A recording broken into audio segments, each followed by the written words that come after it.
We have been waiting for several months now to find out what's next for Kansas City schools following the loss of the district's accreditation. Today, the Commissioner of Education said she needs more time. Christina Medina has been in Branson covering developments and continues our team coverage. The commissioner said before she can decide what's next for the 17,000 Kansas City students, she needs two things to happen first. It's bad educational policy, it's bad economic policy, it's bad politics, it's wrong. The Commissioner of Education, Nicastro, admits the low-performing schools in Kansas City are not acceptable.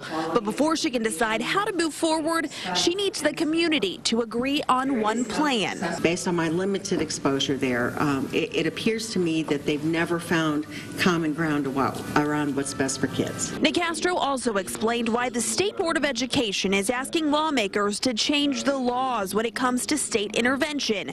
The State Board wants the option to remove the Kansas City elected school board and replace it with an appointed board. We believe that our hands are tied in terms of taking more definitive action.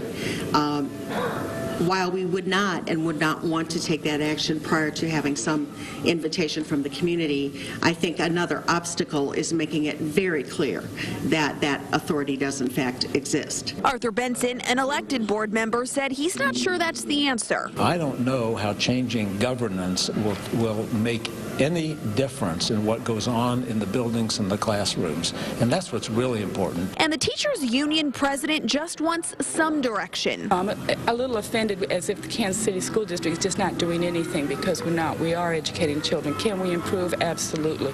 What we really need at this point is some stability. It looks like we'll have to wait before we get that stability. Dr. Nicastro said she received over 500 letters with different plans.